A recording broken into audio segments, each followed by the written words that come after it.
मुनि अष्टावक्र राजा जनक से आगे कहते हैं, मुक्तो यथा स्थिति स्वस्थः कृत कर्तव्य निर्वृतः समः सर्वत्र वै तृष्ण्यान् न स्मर्ति अकृतम कृतम। मुक्त पुरुष सब स्थितियों में स्वस्थ है, किए हुए और करने योग्य कर्म में तृप्त है, सर्वत्र समान है, तृष्णा के अभाव में किए और अनकिए कर्म को स्मरण नहीं करता है। जिसे ज्ञान हो गया है वही मुक्त है, अज्ञानी तो बंधनग्रस्त है। वह रुग्ण है, कामना, वासना, अहंकार से पीड़ित है। जो इन बंधनों को तोड़ चुका है, ऐसा मुक्त पुरुष ही स्वस्थ है। वह किए तथा करने योग्य कर्म दोनों से तृप्त है। किए पर न चिंता करता है, न शोक करता है, न प्रसन्न होता है, तथा करने योग्य कर्म के प्रति उसकी वासना नहीं होती, फलाकांक्षा नहीं होती। कर्मों का सहज भाव से कर लेना उसे उचित जान पड़ता है। दोनों में समान रूप से व्यवहार करता है। किए और अनकिए कर्मों का स्मरण नहीं करता। जिसमें तृष्णा होती है, लाभ हानि का हिसाब वही रखता है जिसे कुछ पाना हो। ज्ञानी को न कुछ पाना है न छोड़ना है, इसलिए न वह पश्चाताप करता है, न प्रसन्नता एवं गर्व का अनुभव करता है। ज्ञानी की ऐसी स्थिति ही परम स्थिति है। अष्टावक्र आगे कहते हैं, न प्रियते वंद्यमानो निंद्यमानो न कुप्यति नैवोद्विजति मरणे जीवने नाभिनंदति। मुक्त पुरुष न स्तुति किए जाने पर प्रसन्न होता है, न ही निंदित होने पर क्रोध होता है, न मृत्यु में उद्विग्न होता है, न जीवन में हर्षित होता है। प्रशंसा एवं निंदा से जो प्रभावित होता है वह ज्ञानी नहीं हो सकता। उसके भीतर अहंकार है, जिस पर निंदा की चोट लगने पर वह क्रुद्ध हो जाता है एवं उसे प्रशंसा द्वारा फुसलाए जाने पर वह प्रसन्न होता है। अज्ञानी इनसे सबसे ज्यादा प्रभावित होता है। मुक्त पुरुष न तो मृत्यु के समय उद्विग्न होता है, क्योंकि वह उसे स्वाभाविक मानता है, सृष्टि का नियम मानता है, ना ही वह जीवन से हर्षित होता है। ये सब चित्त की तरंगे हैं, विक्षेप हैं, जिनसे वह अप्रभावित रहता है। ऐसा ज्ञानी ही मुक्त है। ज्ञानी आत्मा में जीता है जो नित्य है, अमृत है, उसकी मृत्यु होती ही नहीं है। शरीर में जीने वाले अज्ञानी की ही मृत्यु होती है, इसलिए वही मृत्यु से भयभीत होता है। अष्टावक्र आगे कहते हैं, न धावती जना कीर्णम नारण्यम उपशांतधीः यथा तथा यत्र तत्र सम एव अवतिष्ठते। शांत बुद्धि वाला पुरुष न लोगों से भरे नगर की ओर भागता है, न ही वन की ओर भागता है। वह सभी स्थिति और सभी स्थान में समभाव से ही स्थित रहता है। भाग दौड़ वही करता है जिसे कुछ पाना है, जिसमें वासना है, तृष्णा है। यह वासना चाहे संसार की हो या मोक्ष की, वासना ही तो है।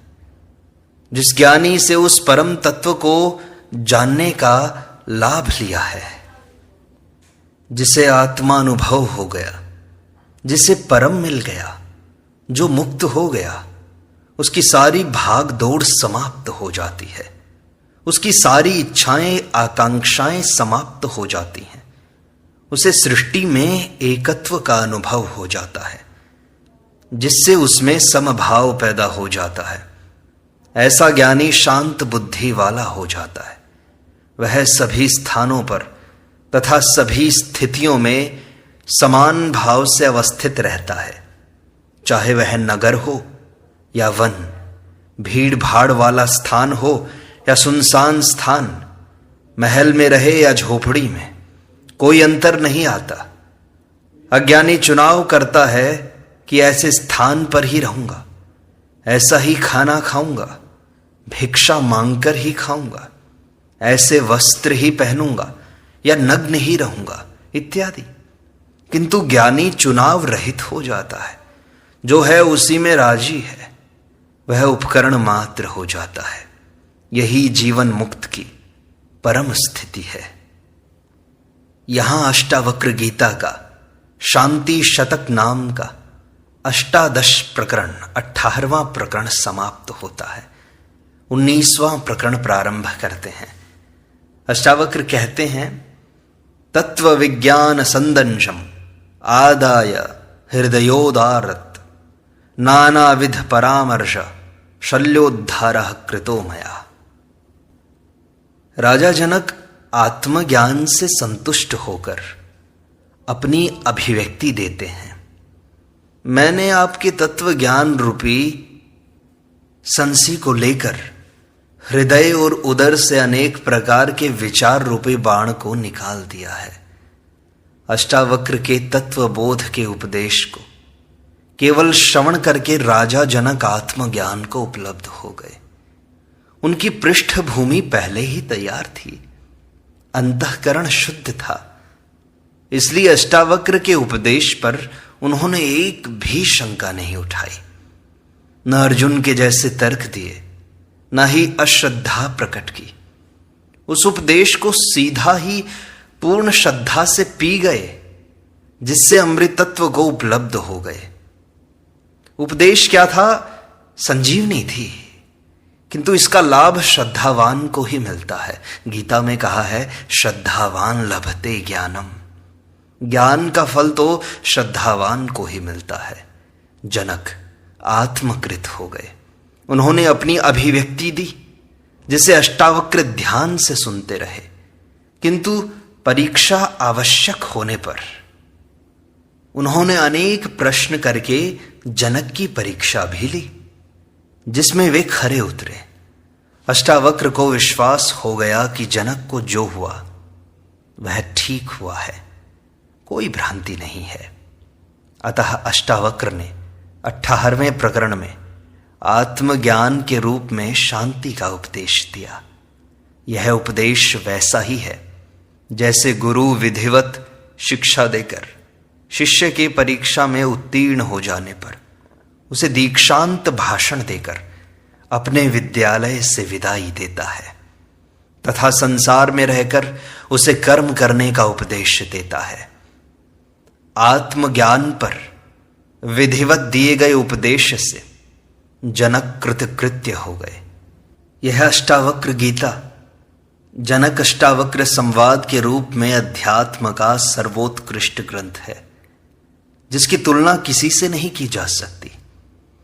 तत्वबोध पर इससे ऊंचा अन्य कोई वक्तव्य नहीं है।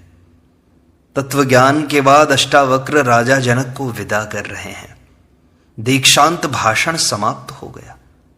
अब इस 19वें तथा 20वें प्रकरण में राजा जनक अष्टावक्र के प्रति धन्यवाद समर्पित कर रहे हैं। यह धन्यवाद भी मात्र औपचारिकता नहीं है, बल्कि अपनी आत्मस्थिति का वर्णन कर रहे हैं, जो गुरु की कृपा से प्राप्त हुई। आत्मज्ञान पूर्ण शल्य क्रिया है, जिसमें सभी विजातीय तत्व छूट जाते हैं एवं शुद्ध आत्मज्ञान ही बचा रहता है, जो स्वयं का है। जिस प्रकार भट्टी में गलाकर एवं विभिन्न प्रक्रियाओं द्वारा सभी प्रकार की मिलावट को निकालकर शुद्ध स्वर्ण प्राप्त किया जाता है, ऐसी ही आत्मज्ञान की प्रक्रिया है, जहां अज्ञान जनित सभी संस्कारों का परिशोधन हो जाता है एवं आत्मा रूपी स्वर्ण प्राप्त हो जाता है। इसमें मन, बुद्धि, स्मृति, शरीर, अहंकार, संकल्प, विकल्प, विचार, शास्त्र, धर्म, कामनाएं, वासनाएं आदि छूट जाती हैं, क्योंकि आत्मा के लिए ये समस्त विकृतियां ही तो हैं। ये सब विजातीय तत्व ही तो हैं, जिनका आत्मा से कोई संबंध नहीं है। मृत्यु के समय केवल शरीर छूटता है, अन्य सभी साथ जाते हैं। ये ही तत्व बार बार जन्म लेने के कारण बनते हैं, किंतु आत्मज्ञान में ये सभी छूट जाते हैं। इसलिए आत्मज्ञान को महामृत्यु कहा है। इसके बाद जो शेष रहता है वही स्वयं का है, उसी का नाम आत्मा है। मनुष्य की मुख्य बीमारी है विचार। विचारों से ही उसके कृत्य होते हैं, विचार ही मृत्यु के बाद साथ जाते हैं, इन्हीं से पुनर्जन्म होता है। सुख दुख का कारण भी विचार ही है, सभी द्वंद्व विचारों के कारण है। दूसरे शब्दों में विचार ही संसार है। निर्विचार साधना ही ध्यान है, इसकी उपलब्धि ही समाधि है। यही आत्मज्ञान है। जब तक विचार है आदमी स्वस्थ होगा। राजा जनक तत्व आत्मज्ञान को उपलब्ध हो गए, उनकी सारी बीमारी नष्ट हो गई। अब वे पूर्ण स्वस्थ हैं। वे अष्टावक्र के प्रति अपना आभार व्यक्त करते हुए कहते हैं, मैंने आपके तत्व ज्ञान रूपी संसी को लेकर हृदय तथा उदर से अनेक प्रकार के विचार रूपी बाण को निकाल दिया है। अब मैं पूर्ण स्वस्थ हूं। विचार ही आत्मज्ञान में बाधक है। ये ऐसी तरंगे हैं जिनसे चित्त में आत्मा का बिंब नहीं दिखाई देता। विचार शून्यता ही उपलब्धि की कुंजी है। विचार भटकाने वाले हैं। आत्मा विस्मृत मात्र है। उसे निर्विचार स्थिति से ही पुनः स्मरण में लाया जा सकता है। राजा जनक कहते हैं, क्व धर्मः क्व च वा कामः क्व चार्थः क्व विवेकता क्व द्वैतम क्व च वा द्वैतम स्वमहिम्नि स्थितस्य में। अपनी महिमा में स्थित मुझको कहाँ धर्म है, कहाँ काम है, कहाँ अर्थ है, कहाँ विवेकता है, कहाँ द्वैत है और कहाँ अद्वैत है।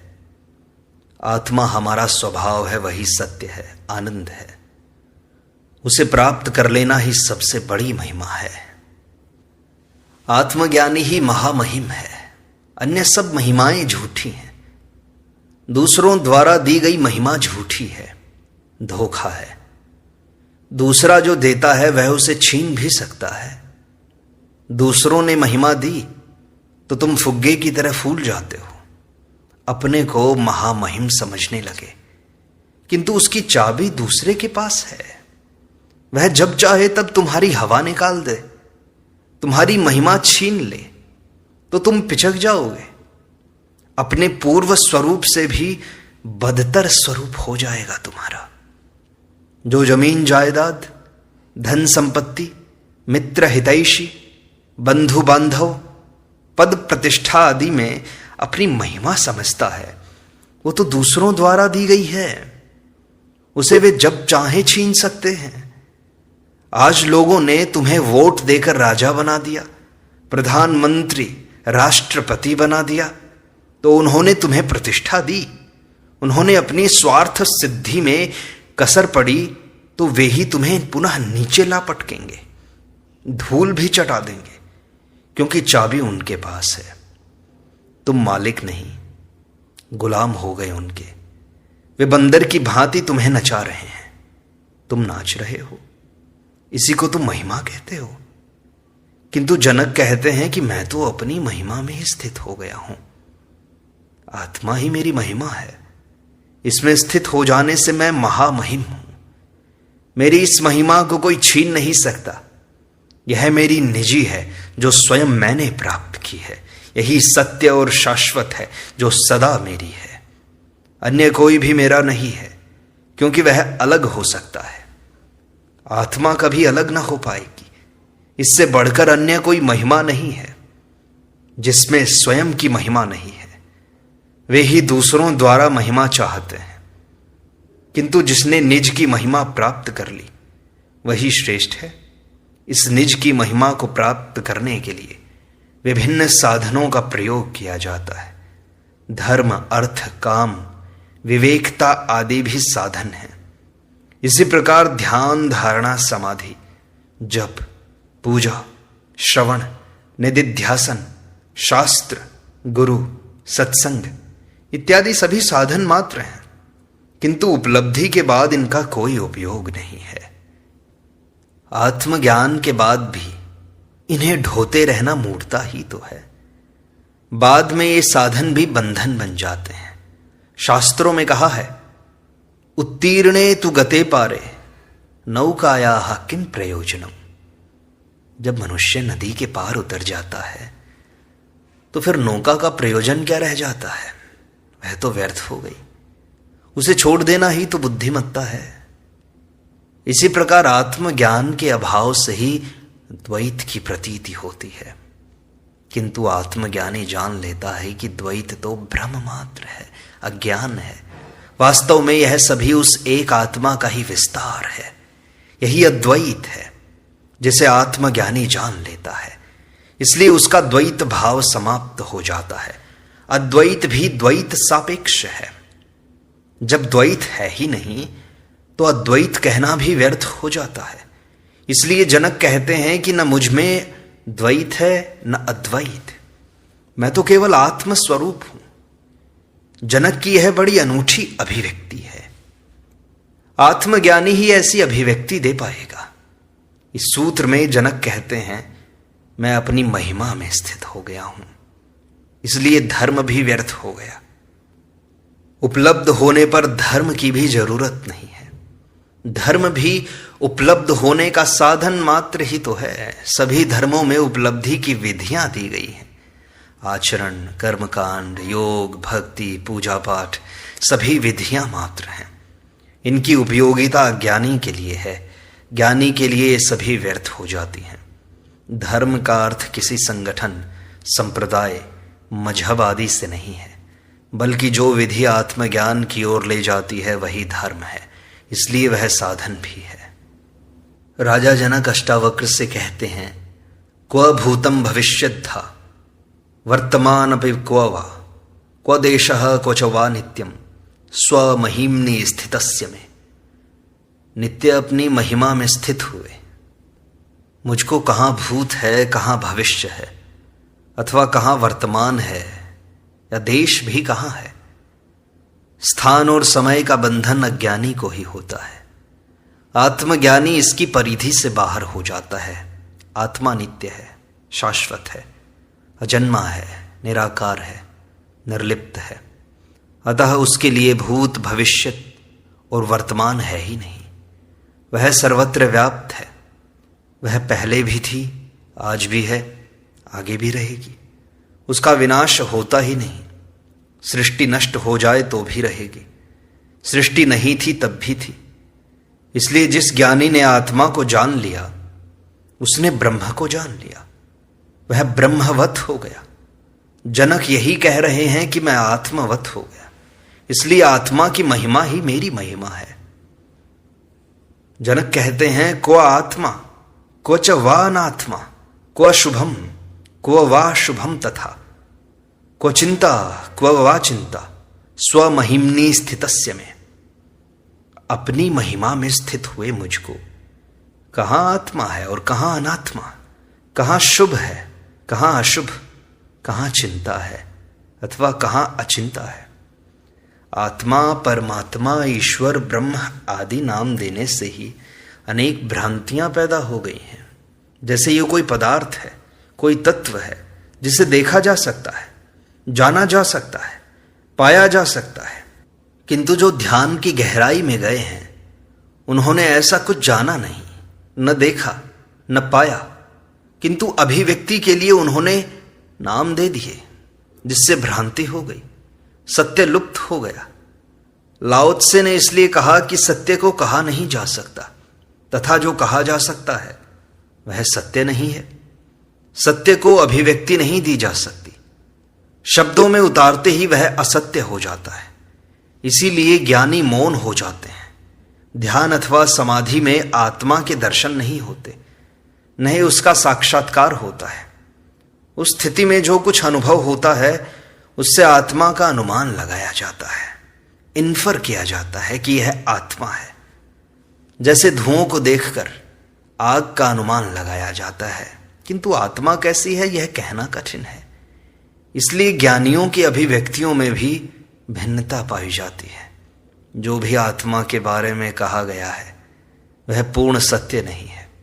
लाओ त्से ने इसे सत्य कहा, महावीर ने इसे आत्मा कहा, उपनिषदों ने तत् कहा, बुद्ध ने अनात्मा कहा, शून्यवादियों ने शून्य कहा, ज्ञानियों ने इसे ज्ञान कहा, भक्तों ने ईश्वर कहा, परमात्मा कहा, अद्वैतवादियों ने ब्रह्म कहा। जनक की अभिव्यक्ति अधिक स्पष्ट है कि उस स्थिति में पहुंचकर आत्मा अनात्मा का भेद ही समाप्त हो जाता है।